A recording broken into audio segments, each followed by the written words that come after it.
What's up, guys? We are back with a full slate of MLB action here on Wednesday, September 11th. Getting this video out super early with lots of day games tomorrow. The recap of yesterday's picks will be in the pinned comment on that video. Let's get after it here with a full MLB slate. Before we jump into the games, hit that like button, and if you're new around here or haven't already, go ahead and subscribe to the channel for free to get notifications of our daily uploads. You can also now sign up for a channel membership, guys. Channel members will get exclusive early access to all NFL and college football videos, and if you have any other ideas for members perks, please let me know down in the comments. Our videos are sponsored by StumpTheSpread.com. We have a team of experienced cappers over there for every major sport, currently covering Major League Baseball, NCAA football, UFC, and the NFL. Click the link in the description if you're interested in signing up, and also to join our free email list to get the occasional free or premium pick straight to your inbox. Comment below with any bets you're looking at today, and we will give you our best advice on all of them. We are committed to responding to every single comment every day, so let us know anything you want to say about my picks, these videos, or anything you see here. As always, our favorite picks will be in the pinned comment down below. Now let's get into our first game of the day. We've got the Miami Marlins going on the road to take on the Pittsburgh Pirates. We've got a couple of teams here, guys, that don't really have much to play for this season.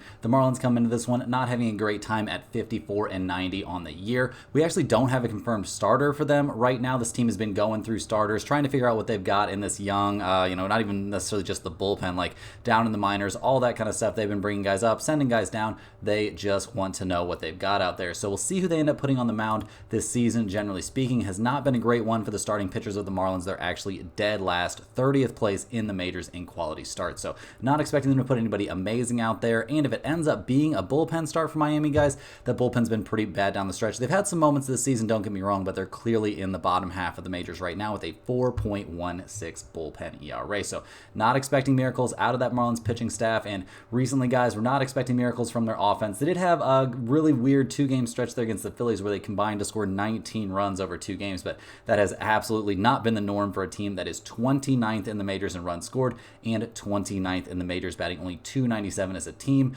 Just not a great hitting squad, guys. I mean, we've seen good stuff from a few of their young dudes out there. I mean, we've seen Jake Berger do some positive things this season, but right now, not an offense that I'm in love with. So they're going up against the Pirates in this game, who come into this one still in the absolute bottom spot there in the NL Central. Really, the big positive for this team has been the emergence of Skeens. He looked really good his last time out, so that's exciting, but yeah, not a lot of great positives other than that for the Pirates this season. Not going to be making the playoffs, not going to be doing really too many positive things unless they go on one of the wildest runs here down the stretch that we've ever seen. They're going to be handing the ball to Bailey Falter in this one. He's 7-7 on the year with a 4.45 ERA.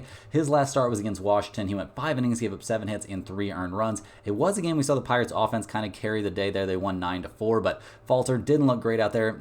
Give up a home run in that one, and not putting up good numbers against a team like Washington is very, very concerning. His start before that wasn't great against Cleveland. Start before that was pretty bad against Cincinnati. You're kind of starting to see his trend here, guys. Falter not having a great time at the end of the year. Neither is that Pirates bullpen, guys. They are 4th worst in the majors with a 4.66 bullpen ERA. This bullpen's given up some hilariously bad situations. It's been really, really rough, guys. They had that start they ruined for Skeens where they came in and they gave up like 1 million runs to the Cubs, and yeah, just a lot of bad stuff to report for that bullpen. In terms of their offense, things have been looking up maybe a little bit recently, but yeah, we've seen Brian Reynolds really fall off here since the All-Star break. The Pirates are 18th in the majors in runs scored, but 26th in on-base percentage, getting on base at a 302 clip. They're 23rd in batting average, just not a very good offensive team. So looking at the numbers for this game, we unfortunately don't have numbers posted yet. I would assume that's due to the Marlins starter not being confirmed, but Miami is a terrible road team, 26-43 on the road. The Pirates are 35-38 at home, so not a great home team, but definitely looking a little bit better on that trend.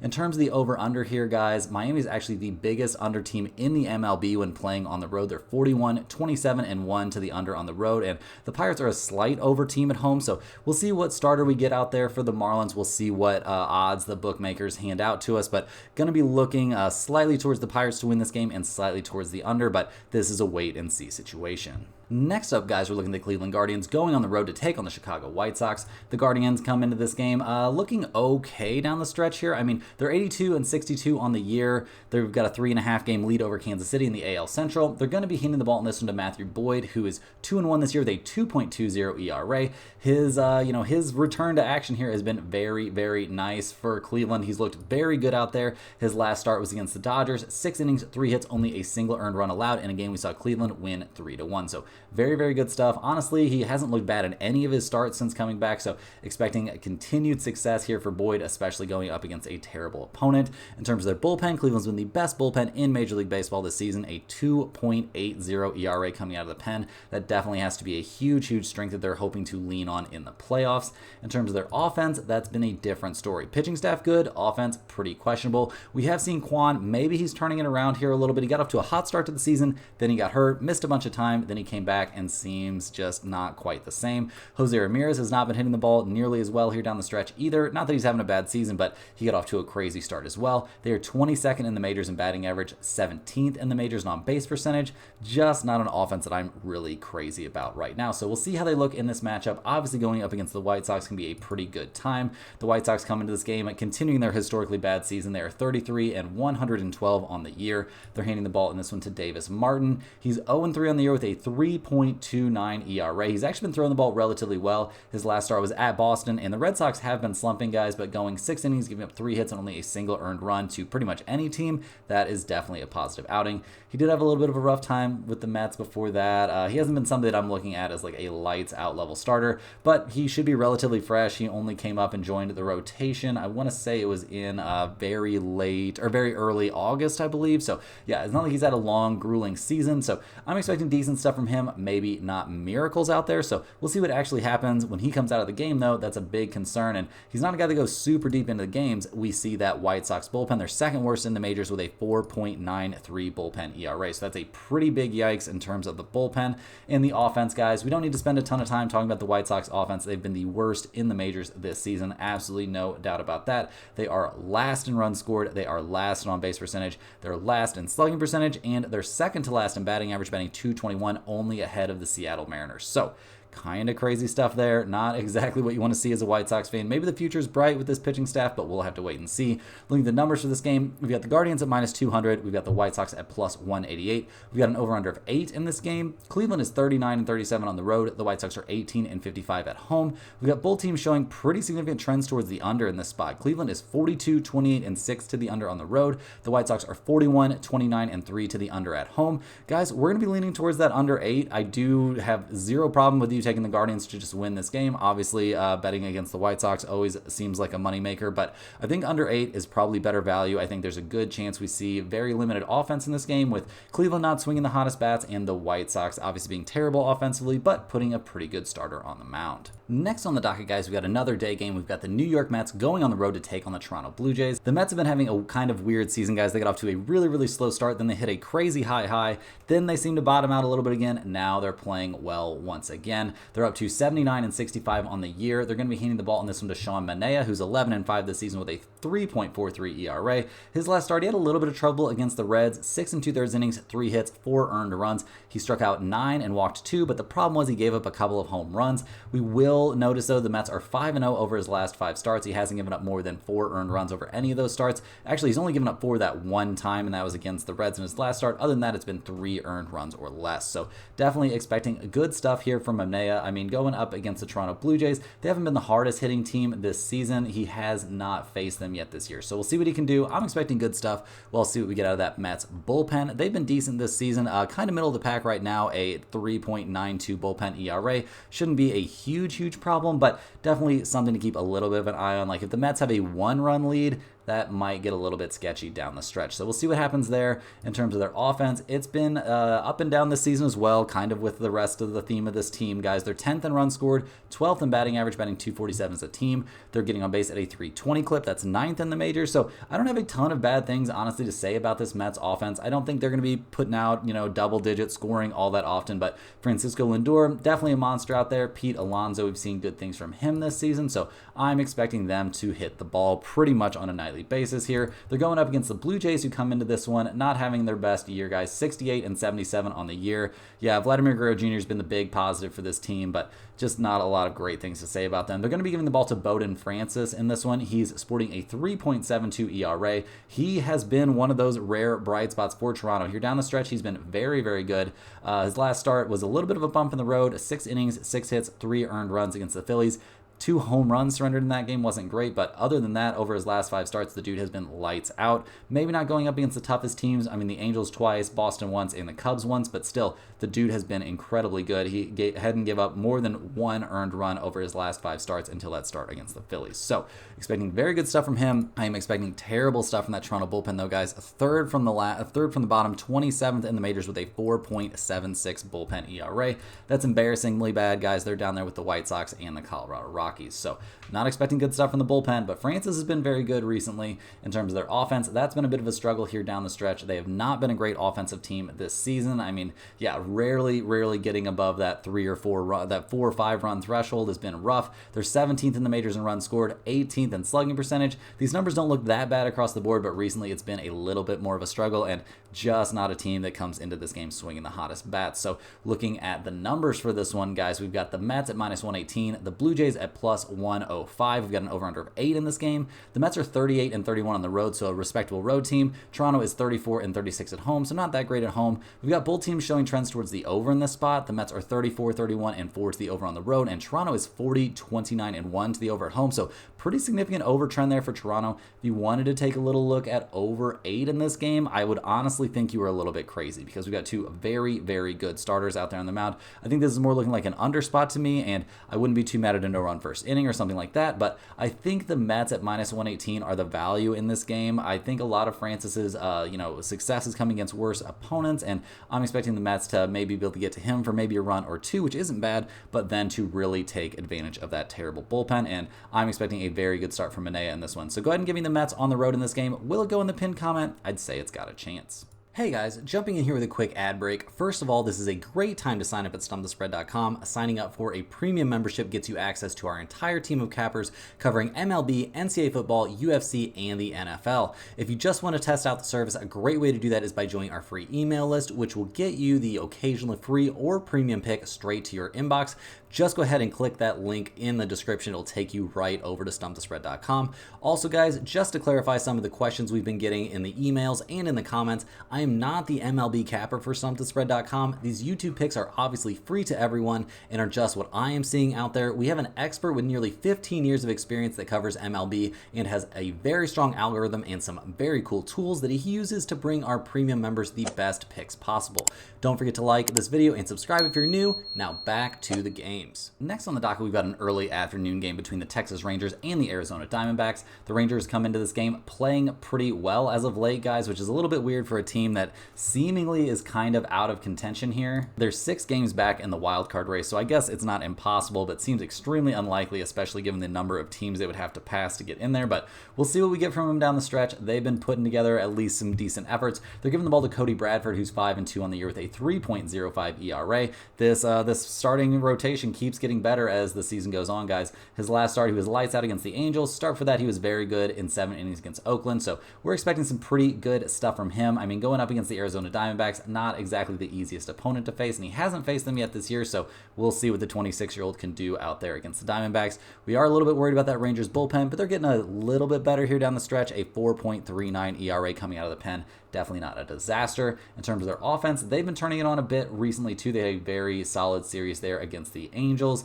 Not an amazing offense, I wouldn't say. I mean, they've done some good things over the course of the year. 21st in runs scored, though, not super good. And yeah, we've seen Seager having to miss time once again, so that's obviously a big negative. So we'll see what they can do down the stretch. Not expecting miracles, especially given their struggling bullpen. They're going up against the Diamondbacks here, guys. They are sitting right there in the mix. They're 1 game up on the New York Mets for a National League wildcard spot and only a game and a half back of the Padres. So very, very interesting stuff that we're seeing from the Diamondbacks this season. Pretty exciting for them, this crazy, crazy good offense. They're going to be handing the ball to Merrill Kelly in this game, who's 4-0 in the season with a 4.08 ERA. His last start was a little bit better than his normal, guys. He went 7 innings, gave up 6 hits and 2 earned runs while striking out 8 and walking 0 at the Giants in a game Arizona just did not do well offensively, let him down a little bit. The Diamondbacks lost that game at 3-2, but he, Merrill Kelly definitely looked very good in that, and we'll see how he looks against the Rangers in this game. We'll see what we get from that Arizona bullpen. It hasn't hasn't been great. A 4.36 bullpen ERA over the course of the year, obviously not ideal.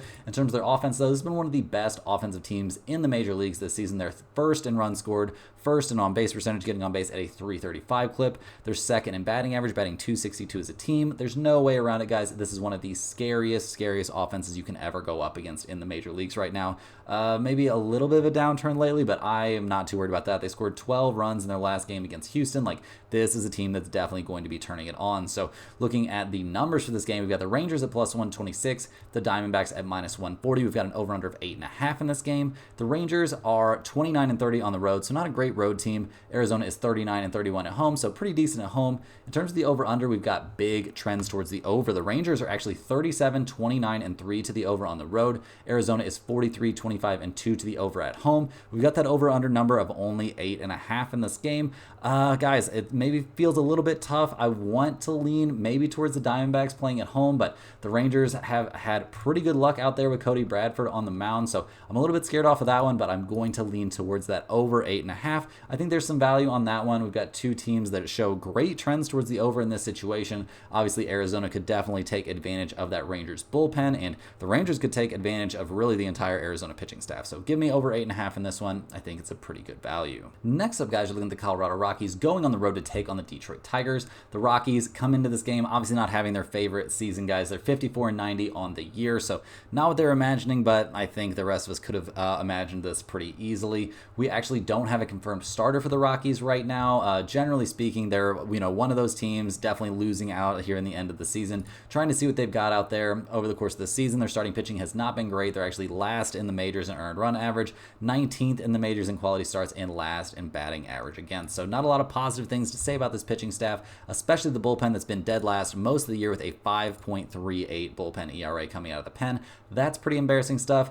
Just not a lot of good things to say about anybody that the Rockies are going to be running out there on the mound right now. And the offense hasn't necessarily been killing it either. They've put up some mediocre numbers over the course of the season, bolstered definitely by the fact they get to play at Coors Field. But when you're average on offense, or even, actually I take that back, guys. They're well below average. When you're well below average on offense and you get to play half of your games at Coors Field, that's pretty embarrassing. You should not be 15th in the majors in batting average and 14th in the majors in slugging percentage.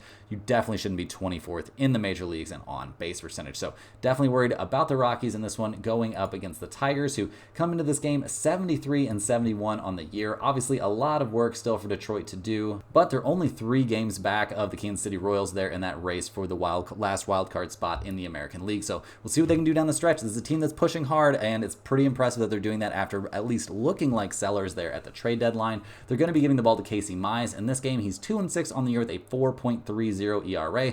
His last start was against the Padres on the road, 5 1/3 innings, 6 hits, 3 earned runs allowed. Not his best stuff out there, a little bit. I mean, it's against the Padres, though. They're a pretty hard-hitting team, so we'll cut the guy some slack. It doesn't look like he's faced Colorado yet this season, so we'll see how he does. I'm expecting decent but not elite stuff out of Mize. In terms of their bullpen, Detroit's been very good down the stretch, guys. They're somewhere around 6th in the majors now with a 3.64 bullpen ERA. That is fantastic work. Definitely got to give them major props there. Definitely not what I saw coming for this bullpen back early in the year when they were really having a rough time. In terms of their offense, that's been a bit of a, question mark. They did finish off that series against Oakland very strong, but over the course of the year, 20th in runs scored, 25th in batting average, batting 234 as a team. They're 28th in on base percentage. Riley Green's been leading the way for this team most of the year. He's batting 260 with 20 home runs. Just not a squad that's running up a ton of premium offense to the plate. So looking at the numbers for this game, we've got the Rockies at plus 150, the Tigers at minus 178. We've got an over-under of 8.5. Colorado is 22-53 on the road. Detroit is 35-34 at home. So a good home team, and the Rockies a really bad road team. In terms of the over-under here, the Rockies are an over team on the road. Detroit's an under team at home, but these are pretty slight trends, guys. We're going to be looking more at the pitching situation for this one. And guys, with an over-under of only 8.5, I definitely think there's some value on taking the over. That seems a bit sketch, though. Not in love with either one of these offenses. So I would say the better value in this game is just going ahead and taking the Tigers minus 178, as long as we see a pitcher out there that we think they can get some runs off of, because not expecting very good stuff from the Rockies here down the stretch. Rolling right along here, guys, we're looking at the Tampa Bay Rays going on the road to take on the Philadelphia Phillies. The Rays come into this game 71-73 on the year, so not exactly killing it. They're somewhere around 5 games back of the last wild card spot in the American League, so they're trying their best. best out there. They're kind of making it work, but a pretty bad offense is making things a bit rough. They're handing the ball in this one to Shane Baz, who is 2-3 on the year with a 3.27 ERA. A promising young pitcher, no doubt about that. His last start was at Baltimore at Camden Yards, guys. He went 6 innings, gave up 2 hits and 1 earned run. He struck out 5 and walked 3. He hasn't allowed more than 2 earned runs over any of his last 3 starts, and those are starts at Baltimore, at home against San Diego, and at the Oakland A's. So yeah, Baz looking really, really good here down the stretch. Obviously, he's about to get tested here by the Phillies, but generally speaking, they've got to be happy with what they're seeing out of this young starter. In terms of their bullpen, Tampa Bay had a rough beginning of the season, but recently has been much better. They're currently 8th in the majors with a 3.70 bullpen ERA. Very little for me to nitpick about that, guys. That is a solid bullpen out there for the Rays. The offense is where this team has ran into trouble this season, guys. I mean, 28th in runs scored, 29th in slugging percentage. When the only team you're better than in a category is the Chicago White Sox, that is definitely time to be looking at yourself in the mirror, because feels like there's some things they could have tried to do to get better. They didn't have a great offensive series there against Baltimore, scoring 2, 7, and 0 runs. They did win 2 out of 3 in that series, so they'll definitely take it, but this offense is going to have to perform better if they're trying to climb the standings there in that wild card race. Looking at their opponent in this game, they're taking on the Phillies, who have been cruising along. They're 7 games up in the NL East. They're 86 and 58 on the year. They're going to be giving the ball to Zach Wheeler in this game. He's 14 and 6 on the year with a 2.59 ERA. The dude's been lights out this season. Absolutely no doubt about it. Really nothing bad I can say about him. He's had the occasional hiccup like anyone will over such a long season, but the dude has been absolutely dealing absolutely lights out. He's probably pretty stoked to be going up against such a weak opponent in this game. So feeling great about Zach Wheeler out there. Not feeling great about that Phillies bullpen. They have not been very good this season. Definitely not good down the stretch. Maybe in the early goings they were fine, but a 3.91 bullpen ERA kind of feels like they've been trending in the right direction for a while, and I think at some point we're going to see them take another nosedive, because I do not trust this bullpen at all. A lot falls on the shoulders of this offense. I mean, we've seen Schwarber looking very, very good. We've seen, lots of good stuff from this offense all season long. They're 5th in the majors in runs scored, 4th in batting average. They didn't have a great offensive series there against Miami when they scored 1, 5, 16 and 5 runs against a pretty terrible team. You'd kind of expect it. Obviously, that 16-run game is just an aberration, guys. We're not going to give teams credit for just piling on against who knows even who Miami was running out there at the end of that game. But this is not a Phillies team that comes into this one swinging necessarily the hottest bats, so a bit worried about that. Looking at the numbers for this one, we've got the Rays at plus 170. We've got the Phillies at minus 198. We've got an over-under of 7.5 in this game. Tampa Bay is 34 and 35 on the road. The Phillies are 48 and 24 at home. That's an MLB best home mark. We've got both teams showing trends towards the under, which is kind of interesting here. Tampa Bay 38, 30, and 1 to the under on the road. The Phillies are 37, 31, and 4 to the under at home, with an over-under of only 7.5. And the Phillies offense and the Phillies bullpen seems like kind of a reach to me. I do think that's probably the better side in the over-under, but generally speaking, guys, I'm going to be leaning towards the Phillies in this game. I would like to take them minus 1.5, but with that bullpen and with Baz on the mound, I don't think I can force that to happen. So I guess give me the Phillies at minus 198, but it does not feel great to me, guys. This game pretty much just going to be a wait and see what happens kind of spot. Next on the docket, we're looking at the Atlanta Braves going on the road to take on the Washington Nationals. The Braves come into this game currently 8 games back in the NL East, so they're going to be gunning pretty hard for that wild card spot, and they're only a single game back of the Mets and a single game back of the Arizona Diamondbacks. So we'll see how that all shakes out. Going to be a very, very exciting race there down to the wire in the National League.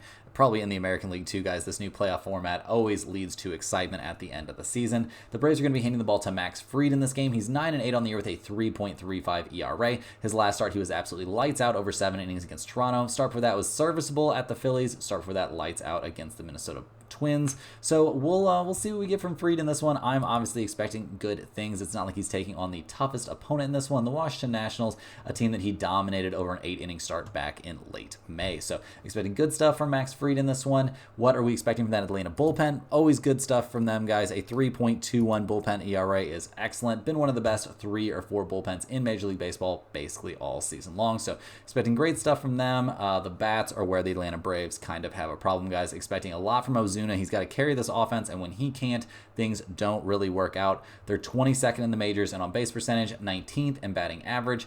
Not really coming off the craziest series. I mean, against Toronto, not the toughest opponent, guys. They scored 4, 5, and 3 runs, winning 2 out of 3 in that series. So we'll see what we get from the Braves offense. Not expecting any miracles here as they go up against the Nationals, who come into this game not having the greatest time at 64 and 79 on the year. They're pretty much out of the mix. They're going to be handing the ball to Jake Irvin, who's 9 and 12 on the year with a 4.28 ERA. He had some very, very good starts earlier in the year, but recently things have kind of taken a negative turn.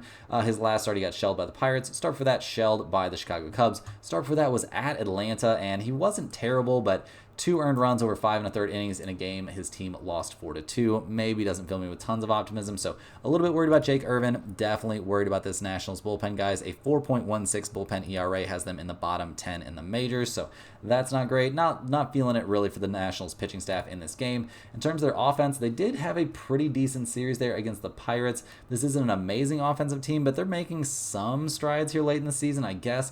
14th in the majors in batting average. They're getting on base at a 312 clip, but they're only 23rd in the majors in runs scored and really don't have a ton of hitters that really impress me that much out there. So looking at the numbers for this game, we've got the Braves at -168, the Nationals at +145. We've got an over-under of 7.5 in this one. Atlanta's 38-35 on the road. The Nationals are 32-37 at home. So yeah, not a lot of great things to point to there. In terms of the over-under, we've got both teams showing trends towards the under. Atlanta's actually 38-31-4 to the under on the road. So I guess if you wanted to take under 7.5, maybe you could talk me into it, but I don't love that, guys. I'm much more on the side of the Atlanta Braves to just win this game. -168 seems fine to me. If you wanted to take a -1.5, you could probably talk me into that as well. Seems like maybe a small stretch, but winning by 2 against a team like the Nationals right now doesn't feel that rough. And if you happen to take the Braves -1.5, you can get them at -102. That's a pretty good price, so definitely willing to take a look at that one as well. Next up, guys, we're looking at the Kansas City Royals going on the road to take on the New York Yankees. The Royals come into this game. They are battling it out, guys. They are trying to hold on to that last wild card spot in the American League. They're currently 2.5 games up on the Minnesota Twins, so they're doing what they can. They're going up against the New York Yankees, a team that could end up ahead of them in that wild card standing if they fall behind the Baltimore Orioles. The Royals in this game going to be hitting the ball to Cole Rangans. He's 11-9 on the year with a 3.33 ERA. His last start, he was lights out against the Twins. 6 innings of work, 4 hits, 7 strikeouts, 1 walk, and 0 runs allowed. So very, very good stuff out there for him in a game that the Kansas City Royals absolutely needed to win. He hasn't faced the Yankees yet this season, so we'll see how he fares against them. But yeah, I mean, a lot of unknowns here for the Royals in terms of their bullpen. The starting pitching's been pretty good, but that bullpen has been a problem. They're bottom 6th in the majors with a 4.54 bullpen ERA. So not a pen you can just hand the ball to with a lead and say, here you go, I'm sure this is going to work out. That generally is a pretty dangerous game to be playing. In terms of the offense, the Royals have been all over the place this season. There have been times they've looked like the best offense in the major leagues, and there's been times it looks like they belong in the bottom 5. Recently, they've been kind of middle of the road. I mean, they had a very weak series there in terms of hitting the ball against the Twins, but came out on top in all 3 games, so got to give him some credit there, I suppose. Obviously, Bobby Witt Jr. is looking insane at the plate. Don't get me wrong, that dude deserves all the credit that he's getting right now. Yeah, batting .335 with 30 home runs and just absolutely killing it. I mean, this team is 9th in the majors in runs scored, but 16th in on-base percentage. We'll see what we get from the Royals. Definitely a team that I have some concern about. Their opponent in this game, we've got the Yankees. They come into this one. They're currently in the top spot in the AL East. They're chilling, but they're only a game and a half up on Baltimore. But if they do fall down there, they're going to be well up in that wild card race. So we'll see what happens. I'm expecting good things, generally speaking, from the Yankees, who are handing the ball in this one to Luis Gil. He's 13-6 on the year with a 3.24 ERA. He's been a little bit inconsistent here down the stretch. Don't get me wrong, guys. Even having a terrible start against a team like the White Sox. So we'll see what we get from him in this game. His last time out against the Cubs, he gave up only 1 hit over 6 innings and struck out 7 in a game the Yankees won at 3-0. He hasn't faced the Royals yet this season, so we'll see what he can do out there. I'm expecting him to be decent, but like I said, he's shown some inconsistency down the stretch. Also showing inconsistency is that Yankees bullpen, a 3.79 bullpen ERA, not nearly as good as we were seeing from this bullpen earlier on in the year. So we'll see what happens there. A bit concerned about the bullpen sometimes, not all the time though, guys. The offense for the Yankees has been a little bit all over the place recently, too. I mean, they got off to a great start in this series, scoring 10 runs in Game 1, but that was coming off of a series where they looked terrible against the Cubs at the plate. So, yeah, we'll see what we get. Obviously, this has been one of the best offenses in the majors over the course of this season, but just right now, not filling me with tons of optimism. They're second in the majors in runs scored and second in on-base percentage, so you would think they could find a way here, if not against the starter, against that Royals bullpen. So, looking at the numbers for this game, we've got the Royals at +130, the Yankees at -142. We've got an over-under of 8. 8.5 in this game. The Royals are 34-36 on the road. The Yankees are 38-31 at home. We've got mixed trends here towards the over-under. The Royals are a slight under team on the road, and the Yankees are a big over team at home. Given this pitching matchup, I'm probably scared off of that over-under of 8.5. I mean, I would maybe trend a little bit towards the under, but generally speaking, guys, I think this is a decent spot to take the Yankees at -142. I think we're in for another good start from Gil as he rounds into form here down the stretch, but is this going in the pinned comment? I don't know if I have quite enough faith in Gil, but I would say it's definitely got a chance. Next on the docket, guys, we are looking at the Los Angeles Angels going on the road to take on the Minnesota Twins. The Angels come into this game obviously well out of the mix at 60-84 on the year. They're going to be handing the ball on this one to young Jack Kohanowitz. He comes into this game 2-4 on the season with a 4.89 ERA. His last start, he was trying to pitch out of trouble all the time. He gave up 8 hits and 3 earned runs over 6 innings to the Rangers. He struck out 0 and walked 1 in that game, so not his best effort. He's had some very good outings this year, don't get me wrong, and at only 23 years old, I'm not expecting this dude to be lights out every time he takes the mound, so we'll see what he can do here against the Twins. Not, maybe the hardest hitting team, but not the lightest either, so we'll see what we get from him. The Angels bullpen, on the other hand, has been pretty bad this year. They're trending in a positive direction recently, down to a 3.98 bullpen ERA, so not the disaster that they once were, but definitely not a bullpen that I'm looking at as a lockdown, kind of pen. In terms of their offense, that's been problematic this season. I mean, they lost Trout early on, and things really haven't gotten back to any sort of good spot. They're 27th in the majors in runs scored, 28th, batting only .229 as a team. Just not a very good offensive team, guys. They didn't have a great series, maybe not the worst series against the Rangers, but they've just not looked good at the plate. So worried about their offense here. Going up against the Twins, who come into this game definitely on something of a skid. They're now 6 games back of Cleveland in the AL Central, and they're really fighting to try and put themselves in that wild card race, but they're 2.5 games back of Kansas City, so they're still right there, but definitely some work to do. They're giving the ball to Zebby Matthews in this game, who's 1-3 on the year with a 7.36 ERA. His last start was against the Royals. The dude got shelled over 5 innings, gave up 9 hits and 4 earned runs in a game we eventually saw the Twins lose 5-0.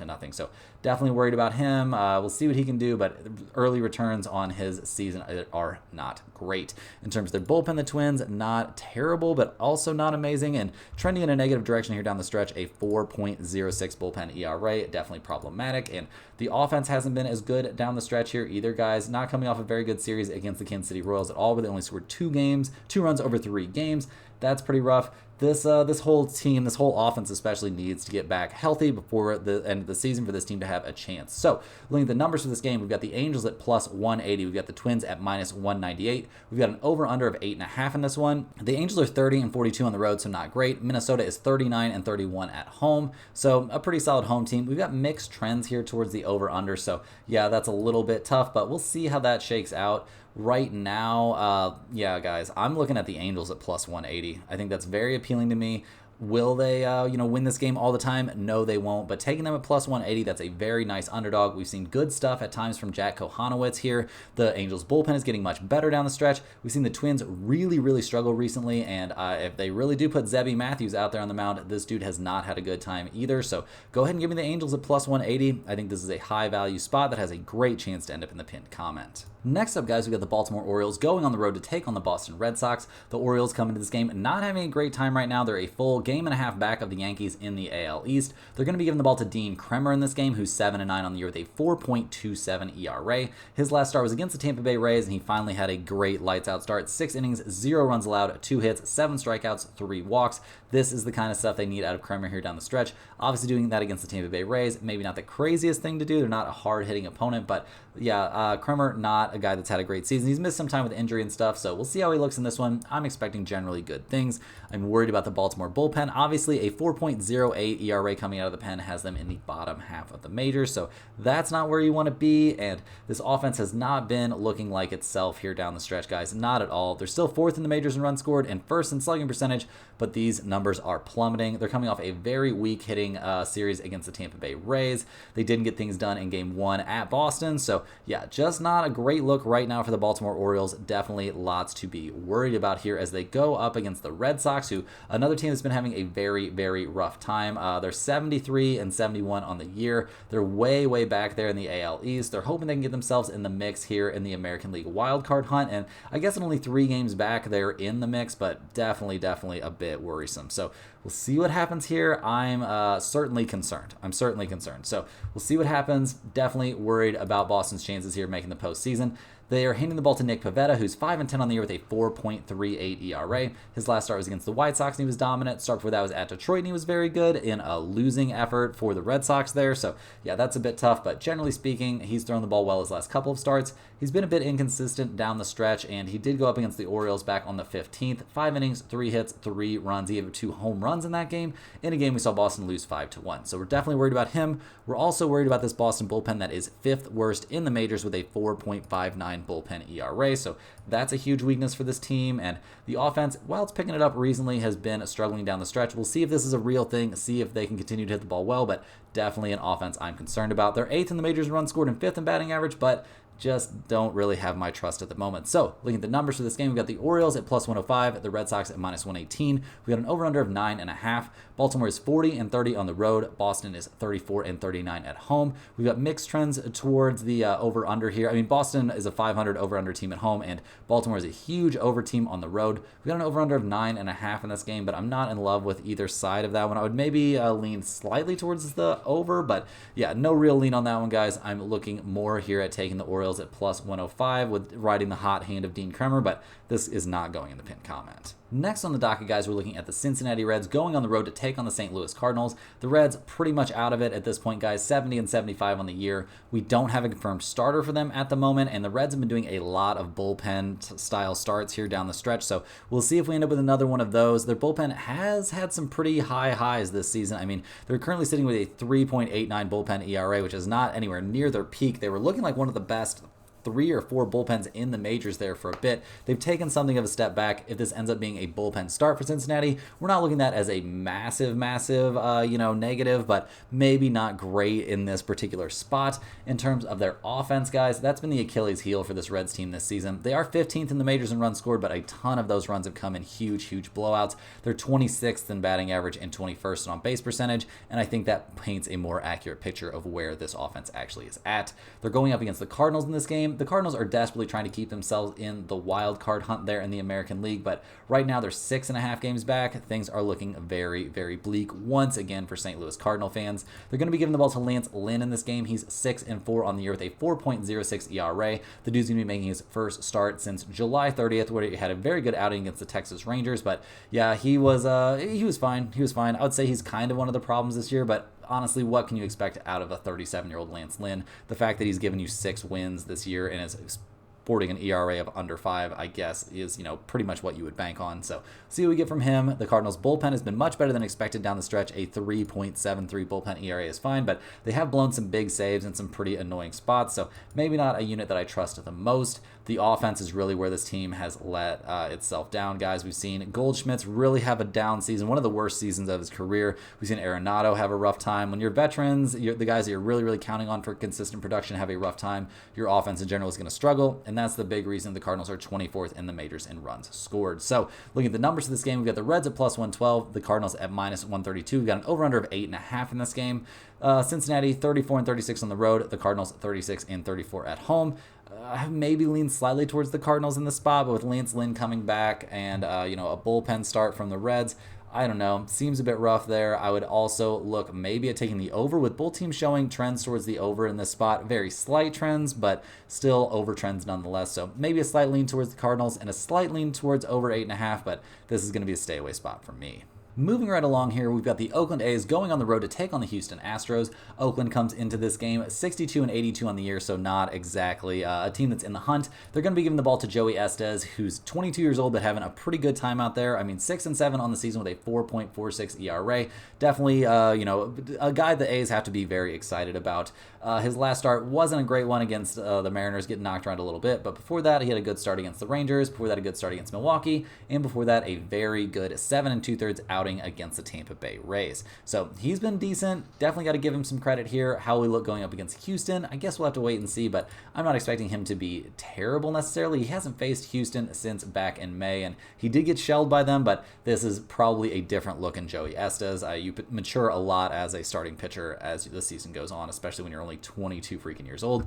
The A's bullpen has been much better than I would expect it down the stretch this year, but it seems like they're tailing off a little bit. They're back with the pack with a 3.91 bullpen ERA, and the offense has been a problem all season long. They're coming off a very weak series against Detroit, or at least the last 2 games of that series were pretty bad. We've seen great stuff from Brent Rooker this season, but generally, guys, 26th in the majors in runs scored and 25th in the majors in on-base percentage is a more accurate barometer of where this offense is at. They're taking on the Astros, who come into this game currently 4.5 games up in the AL West, so they've got to be pretty pumped about that after getting off to a terrible, terrible start.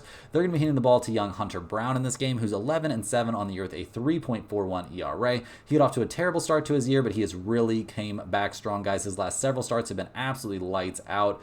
Maybe not the toughest opponents, but a great start against the Royals and a great start against Baltimore. Very, very good stuff. We'll see how he looks here against the Oakland A's, a team that he, I don't know, he did all right against them back in July. I mean, 6 innings, 8 hits, only a single earned run and an 8-1 win. It looks good, but you gave up 8 hits, you were having to pitch your way out of trouble. So we'll see what he can do. I'm expecting good stuff. I'm also expecting great stuff from that Houston bullpen. They're 4th in the majors with a 3.51 bullpen ERA, so very, very little wrong with that. So the pitching staff looking great right now for the Astros, and they're coming off of a high-scoring series against Arizona, so maybe we'll see them get after it in this one. They're 3rd in the majors in batting average, 8th in on-base percentage, but only 12th in the majors in runs scored. I think they're going to be all right out here, even against a kind of, a pretty good young starter. Looking at the numbers for this game, we've got the A's at plus 168, the Astros at minus 198. We've got over-unders of 8.5 or 8 out there. Oakland's only 26-43 on the road. Houston is 41-30 at home, so a very good home team. We've actually got both teams showing trends towards the under in this spot. Oakland 36-31-2 to the under.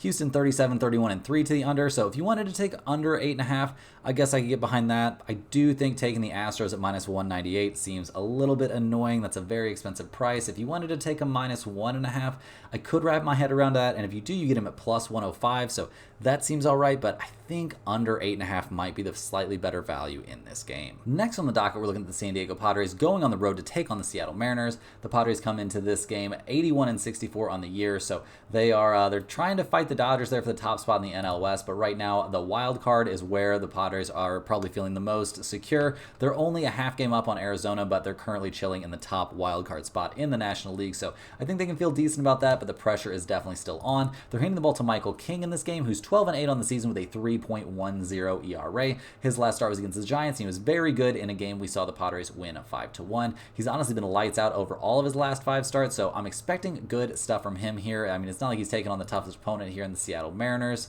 a team that he looked good against back on the 10th of July. So, yeah, expecting more of the same from Michael King here. I'm also expecting good stuff from the Padres bullpen. They're right there next to Seattle in the standings, a 3.84 bullpen ERA. Certainly respectable there. And this has been a good offensive team over the course of the season. Things have looked sketchy at different points, and they've been inconsistent, but they're 1st in batting average in the majors, batting .265 as a team, and they're 6th in on-base percentage. So, I'm expecting to put up some runs against pretty much anyone. They're going to get tested here, though, going up against the Mariners and Brian Wu. The Mariners come into this game. They're 4.5 games back of Houston in the AL West. Do they really have any real hope there in the wild card race?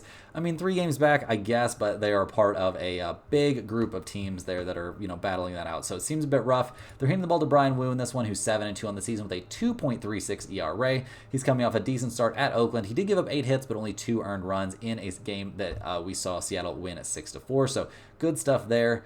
Let's see what he's looked like against the San Diego Padres this season, or has he missed all of those starts that he would have made? Yeah, he's missed some time with injury, so I guess he has not pitched against the Padres this year, so we'll see what he does out there against them. In terms of the bullpen, Seattle's been solid, but not amazing this year, and the offense has been the problem, guys. Terrible offensively, but not so much as of late. They did have a very good offensive series against the Cardinals, so maybe they're turning things around at the plate. I'm gonna have to see a more than one series sample to believe that. So look at the numbers for this one. We've got the Padres at minus 105, the Mariners at minus 108. We got an over-under of 7 in this game. San Diego is 40-29 on the road, so a very good road team, but Seattle's a great home team at 41-28 at home.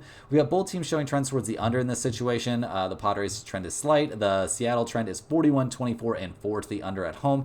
Not interested in taking an over-under of 7. Not going to be taking an under in that game. So, guys, go ahead and give me a slight lean here towards the Padres. I think Wu's starting to show some problems again, and the Padres at minus only 105 seems like pretty good value. Next on the docket, we're looking at what could be a pitcher's duel between the Brewers and the San Francisco Giants. The Brewers come into this game 82-61 on the year. They're 8.5 games up at the NL Central, so they've got to be feeling good about that. They're handing the ball to Colin Ray in this game, who's 12-4 on the year with a 3.72 ERA. He's been pretty easily the best starter for Milwaukee this year. His last time out, he only went 4 innings against the Cardinals and gave up 2 earned runs, so not his best performance, but generally speaking, this dude has been lights out this season. Going up against a team like the Giants might be a little bit tough. He has not faced them yet this year, so we'll see what he looks like. In terms of their bullpen, Milwaukee's been one of the best in the majors, a 3.16 bullpen ERA. Honestly, we're seeing a little bit of an increase in that number, which is not what they want, but this bullpen, not one that I'm going to be too nervous about. The offense has not been as good here down the stretch. That's been the big problem. All these offensive numbers, runs scored, batting average, on-base percentage, all these numbers are trending down. Definitely some concern. Definitely plenty of reason for concern here for this offense. I mean, they didn't even have a very good offensive series against the Rockies. Not a great offensive series against the Cardinals. Like, this is not a team that's swinging the hottest bats. So we'll see what they can do here against the Giants, who are 71 and 73 on the year. They're trying to keep themselves in that wild card race there in the National League. They're going to be giving the ball to Blake Snell, who got off to a horrendous start to the season before suddenly looking like one of the best pitchers in the majors. His last time out, he only went 1 inning against Arizona. I can't remember exactly what happened in that game to cause him to only go a single inning, but his last real start was against the Marlins. He went 7 innings, gave up 4 hits, only a single earned run. So expecting good stuff from Snell in this one, assuming there's no major injury concerns, but I'm not seeing anything. Why don't I remember? I just don't remember what happened to him back on September 9th that led to him only going a single inning. I guess he was getting shelled. I mean, 1 inning, 2 hits, 2 runs, 1 of them was earned. So I guess we'll see what we get from him in this one. I'm expecting him to bounce back here, at least tentatively. In this spot, what do we feel like about that Giants bullpen? Well, guys, they've been middle of the road or worse all season long. A 4.02 bullpen ERA is not great, and this team is coming off a good series, or at least a couple good games, hitting the ball at the Padres, so we'll see what they can do. 16th in the majors in runs scored, 20th in batting average. This is an average offense at best. So looking at the numbers for this game, we see the Brewers at plus 130, the Giants at minus 142. We've got an over-under of 7 in this game. Milwaukee is 40 and 32 on the road. The Giants are 40 and 32 at home.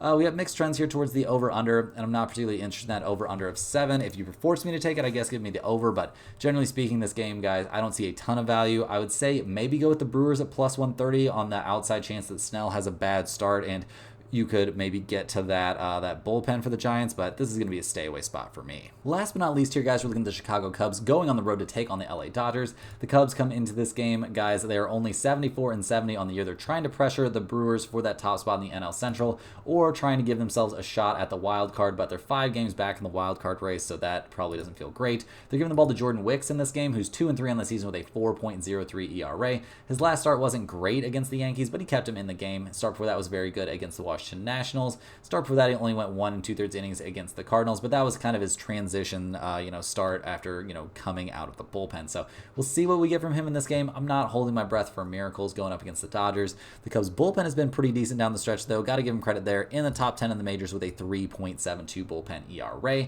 In terms of their hitting, it's been much, much better down the stretch, although they had a very, very poor hitting series against the Yankees. So we'll see what they can do here against the Dodgers. I'm not expecting miracles, but they've been pointed in a good direction. They're going to be going up against the Dodgers and Bobby Miller, who comes into this game at 2 and 4 in the season with a 7.79 ERA. He's 5 innings, 7 runs, 3 home runs in his last start, and that was against the Angels. Not expecting any miracles here from Bobby Miller. Definitely major concerns with him out there on the mound. Doesn't make me feel great about, that's going to be a lot of pressure to put on that Dodgers bullpen. A 3.60 bullpen ERA is very, very good. Don't get me wrong. They've been a bit good bullpen this season, but are they going to be able to hold up if they have to, pitch a ton of innings out there? Seems questionable to me. Looking at the numbers for the Dodgers offense, obviously they've been insane all season long. One of the best offenses in Major League Baseball, especially now that they're healthy. They're 3rd in runs scored, 6th in batting average.